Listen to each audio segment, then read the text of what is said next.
বৃষ্টির দিনে সন্ধ্যাবেলা গরম গরম চা মুড়ি আর বন্ধুদের তার সাথে যদি একটু হয় গরম গরম বেগুনি, আহা কি বলো বন্ধুরা, জমে যায় তো, তাই না? হ্যালো বন্ধুরা, welcome back to my channel with a new recipe video. তো আজকে চলে এলাম একটা দুর্দান্ত মুখরোচক একটা রেসিপির সাথে।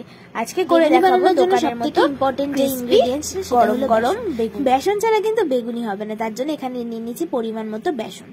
যেরকম ভাবে আপনারা যতটা পরিমাণ বেগুনি বানাবেন ততটা পরিমাণ বুঝে বেসনটা নেবেন। তারপরে এর মধ্যে দিয়ে দিয়েছি কালো জিরে, এরপর দেবো একটু হলুদ গুঁড়ো।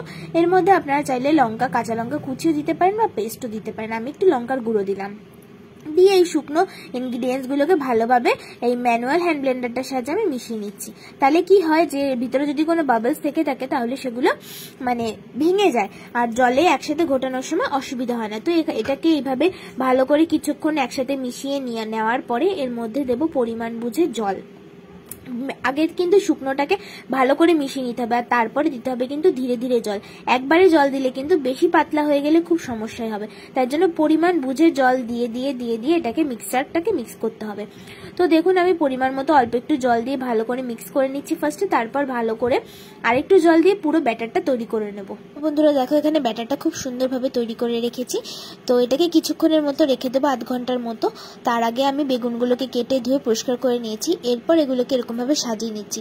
আমি এরকম ছোট ছোট করে কেটে নিয়েছি, তোমরা তোমাদের ইচ্ছে মতো গোল করেও কাটতে পারো, লম্বা লম্বাও কাটতে পারো। আমি এখানে একটা বেগুন নিয়েছি, সেই বেগুনটাকে এরকম ছোট ছোট মাঝখান থেকে টুকরো টুকরো করে কেটে নিয়েছি। তো এরপর আমি এর মধ্যে শুধু চিনি দিয়ে মাখাবো, নুন হলুদ দেবো না। নুন হলুদ দেবো না কারণ হচ্ছে যেহেতু আমার নুন আর হলুদ ব্যাটারটার মধ্যে দেওয়া আছে, তাই জন্য দিলে কিন্তু এক্সেস হয়ে যেতে পারে।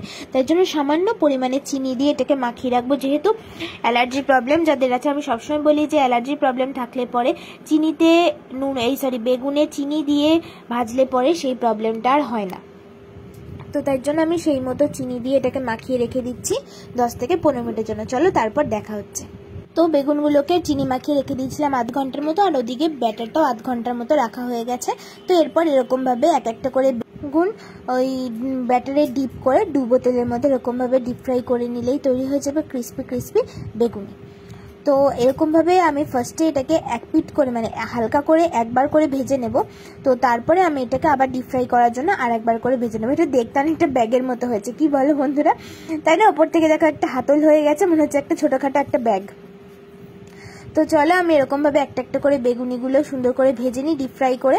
তো দেখো মোটামুটি সবকটা বেগুনি ভাজা হয়ে গেছে। তারপরে আমি ডিপ ফ্রাইয়ের ভিডিওটা করতে খেয়াল নেই। তো দেখো কতটা ক্রিস্পি হয়েছে আর কীরকমভাবে ভেঙে যাচ্ছে, পুরো দোকানের মতো হয়েছে। তো কেমন লাগলো রেসিপিটা অবশ্যই কমেন্ট সেকশনে জানিও। ভালো লাগলে লাইক শেয়ার কমেন্ট করো, আর পেজ থেকে দেখলে পেজটা অবশ্যই ফলো করো। আজকে কিন্তু বাড়িতে ছিল হচ্ছে টক ডাল আর তার সাথে করেছিলাম বেগুনি। দারুণ জমে গেছিলো, পুরো জমে ক্ষীর হয়ে গেছিলো। তো চলো আজকে এখানেই বিদায় নিচ্ছি, ফিরে আসবো না তো ভিডিওর সাথে।